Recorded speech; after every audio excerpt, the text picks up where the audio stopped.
Eu acho que o interessante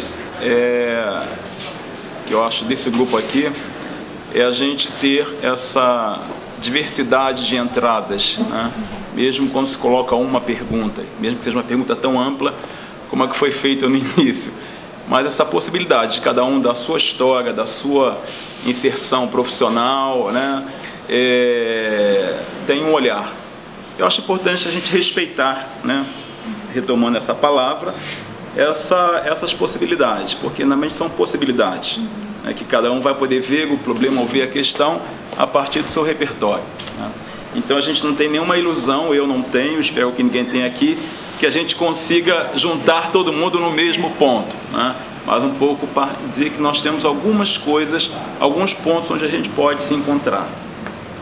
Então, nesse sentido, falando para a Cláudia, realmente eu acho louvável, né, o trabalho com os empresários. Falo louvável e tem um juízo de valor nisso muito forte, porque eu acho o empresariado brasileiro, como eu acho a elite brasileira, muito tacanho e muito difícil, né, e acho muito reacionário. E eu acho, mas de qualquer forma, eu valorizo muito o trabalho que vem sendo feito ao longo dos últimos anos.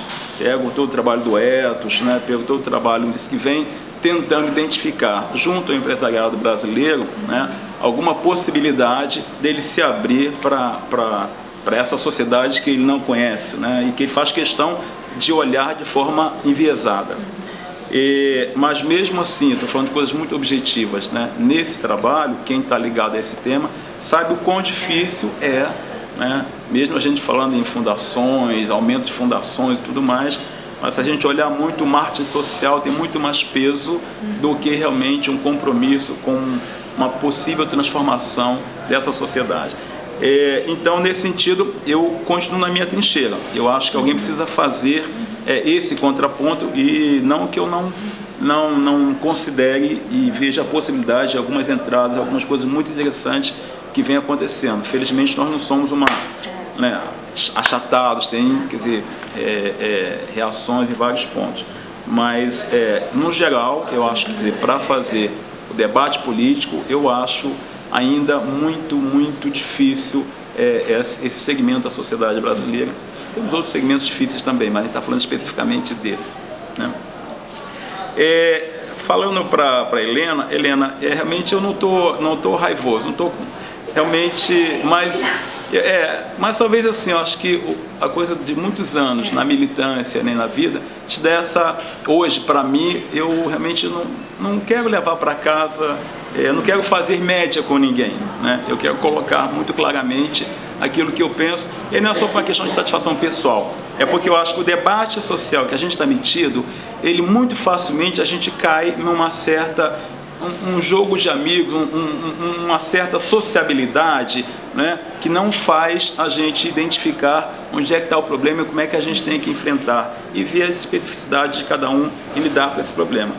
E eu falo isso porque eu acho que ao longo desses anos todos, quer dizer, tanto pela minha trajetória, pela minha origem, né, eu nasci na favela, moro na favela, trabalho com favela, mas eu estudei, né? Fiz universidade, eu trabalhei, quer dizer, não dependo do movimento, nunca dependi, quer dizer, desse tema para sobreviver. Fui funcionário de Banco do Brasil, funcionário da Embratel, então isso para mim nunca foi uma forma de um ganho de vida. Então, atualmente eu escolhi, quer dizer, trabalhar numa instituição como IBASE e aí um pouco continuar no trabalho, nesse trabalho social. Então, eu acho que eu já vi muitas coisas, né? Eu já vi muitas experiências e me dá uma certa, essa conversa hoje aqui me deu uma certa coisa de revival, né? Um pouco assim, como é que a gente está retomando a necessidade de buscar utopias, né? Se falou aqui um pouco nessa palavra, mas eu sinto um pouco que a gente está um pouco precisando de alguma coisa que nos conecte. E aí eu falo isso porque, eu falei também um pouco da própria dificuldade que nós temos, né, e nós enquanto sociedade, mesmo esse segmento que a gente está aqui, esse pedacinho que a gente está aqui reunido, acho que entre a gente temos muitas diferenças e realmente temos muita dificuldade de assumir plenamente aquilo que a gente está chamando de tolerância, aquilo que a gente está chamando de diversidade.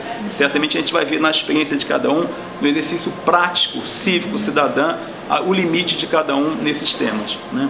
E mesmo quando a gente fala, eu acho que pegando a questão do desenvolvimento local, mas o tema do desenvolvimento é um tema que nos persegue a partir de 72, Estocolmo, depois você pega, mas vamos pegar como marco, quer dizer, 92, né? Então esse é um tema que, mas já ficou velho, porque o que foi novidade aí, né, como a questão da sustentabilidade, como a nova, isso se perdeu e foi muito rapidamente engolido por essa dinâmica social.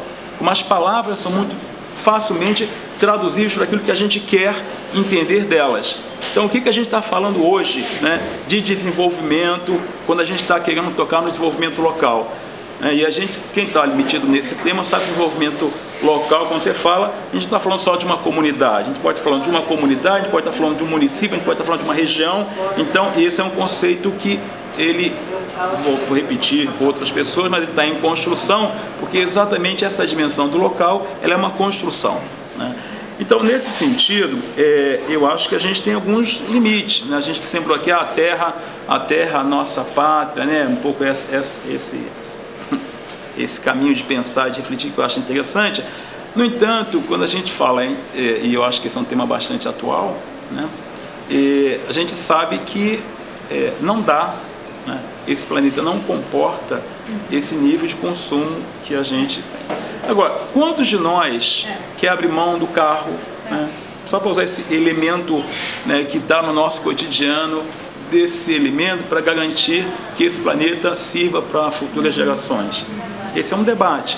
Talvez a gente queira impor para o outro. Eu estou falando a gente aqui, mas está falando dos países ricos para os países pobres, né, de um para o outro, né? A gente se fala hoje, não é importante que a África preserve, né, as suas áreas, mas por que os africanos têm que pagar agora a conta daquilo que se fez com aquele continente, daquilo que se acumulou para o outro lado, né? Por que esses pobres, né, que hoje não têm acesso a carro, não têm acesso a uma série de coisas, tem que ter, vamos congelar aqui agora, vamos congelar e manter a desigualdade.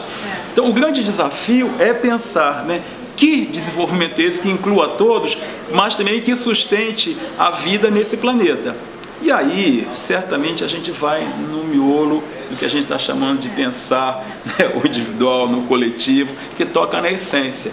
E essa essência não está descolada, quer dizer, dessa dinâmica social, que é a vida real que a gente está vivendo.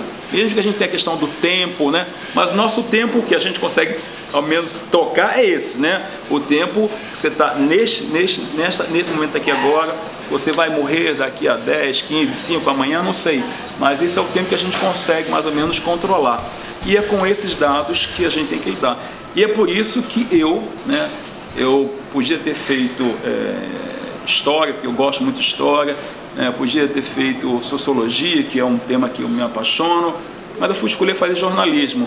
E aí depois eu fiquei pensando por que nessa questão, esse discurso meio falacioso do jornalismo, de que o fato é que vale, né? Como se o fato fosse uma verdade absoluta e a partir dele que você então emite alguma opinião.